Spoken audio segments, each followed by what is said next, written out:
10-gallon hat and cover the speedometer, so his horrified guests in the car had no idea how fast they were going, and they were horrified. Now we're starting the drive in earnest. Again, about 1.5 miles. And please note all these barricades. Some of them have become permanent in the post-9/11 era. Some of them set up just for this week in Washington. But you hear constantly the clank of vehicles heading over the metal treadles in their non-deployed position. Concrete barricades designed to make cars go through a kind of chicane to prevent anything untoward from happening quickly. Listen to the cheers. As they see, what you're hearing in the background is the crowd on the mall, because there are large screens along the way, and any picture of the new president, the president-elect Barack Obama, and especially this motorcade, which means we're drawing ever closer to the moment, sets off this emotional surge that you're not only hearing, but my guess is that you're feeling as well, as we are in our own studios here, not too far from the mall. Nothing is left to chance. Even the angle of the Chevy Suburbans behind the limousine is all preordained. They are to drive at a certain position, certain length and distance, barring any surprises. The phalanx of Harley-Davidsons with sidecars, part of the Metropolitan Police unit that always follows the president. Look at that shot. Heading up to Capitol Hill in the distance.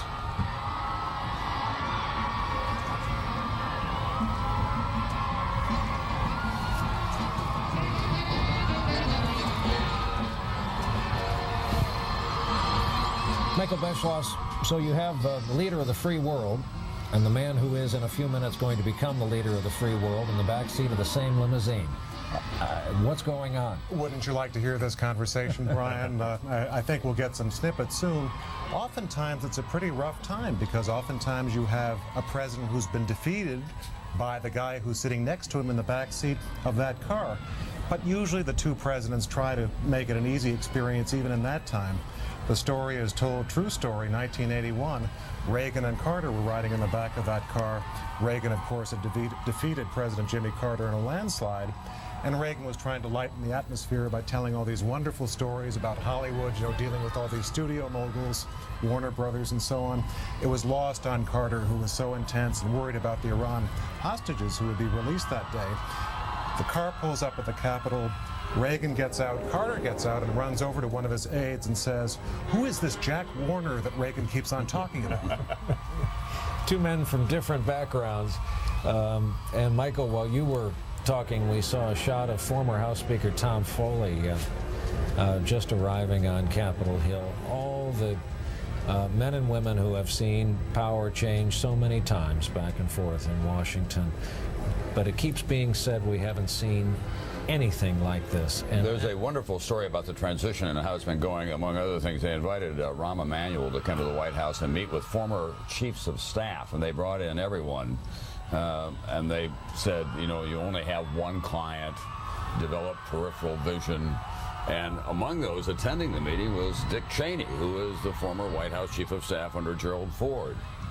And when they got to Cheney and asked him what advice he had for Rahm Emanuel, he looked at him and said, "Watch out for your vice president." And there was a small beat and the room exploded in laughter at that point. So there's been some good humor. My guess is, knowing President Bush and Barack Obama and the ease that they have with each other, this is probably a pretty chatty ride, and it's probably meaningful as well. I think that Bush will want to share with him some final thoughts about what he should expect, likely about the political tenor of the town and some things to do. That's sure speculation on my part, but my guess is that they're chatting as they go along. I'm sure. And later today, the new president will actually get a note from the then former president, which will be the last word that he'll find in the Oval Office.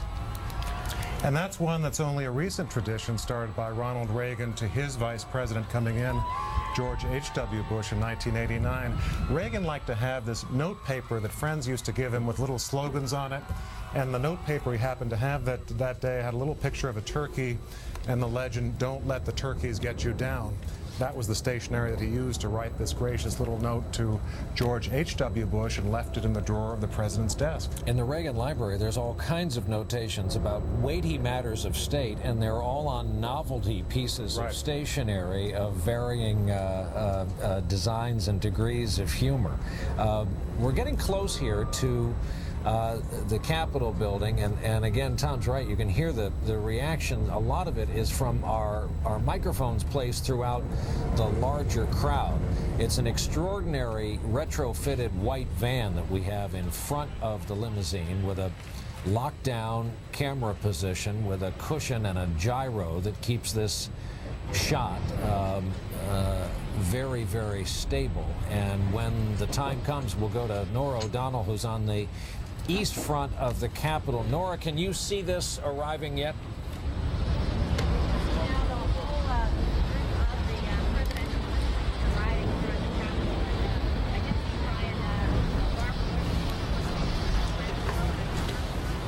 You know what, Norah? We're going to work on your microphone too and try that again.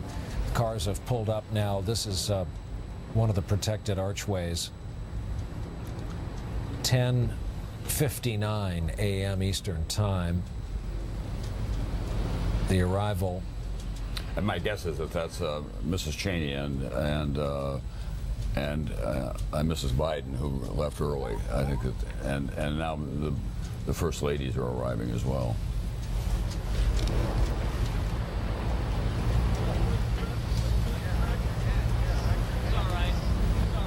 There's Joe Biden on the right-hand side of your screen, and again, because Vice President Cheney has suffered a back injury yesterday, he's moving around today in a wheelchair, so it will take longer to get him out of the car. There, the door opens and the limousine behind them, and here are the First Ladies.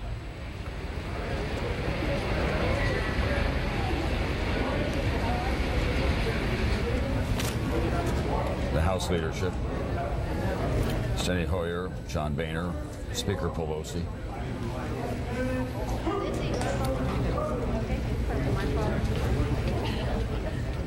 Also Dick Blum behind Right. Mrs. Obama, who's the husband of Dianne Feinstein, who was in charge of the ceremony for the Senate today.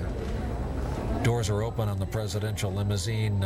Norah O'Donnell, let's try again. What can you see from there? And Brian, can you hear me okay? Yes, we can.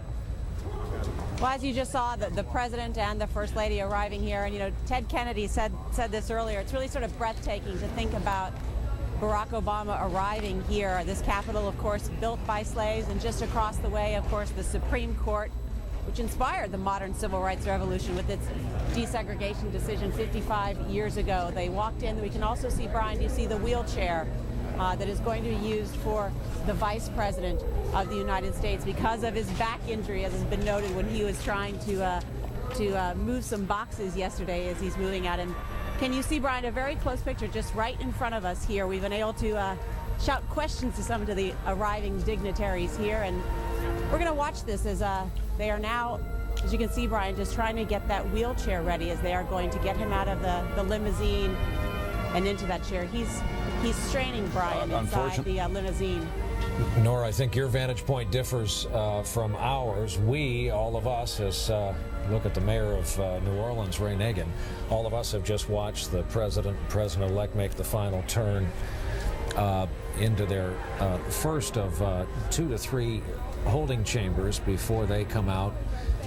And we're going to be mindful here of watching the arrivals, and throughout the crowd today you're going to see familiar faces. You know, one of the things that I've been Democrats. watching is that hats are back. Jack Kennedy almost ruined the hat industry in America by appearing headless. Well, they're creeping not headless, back. but hatless when he made his inaugural address. That was Reggie Love, by the way, the pride of Duke University, the personal aide to the incoming president.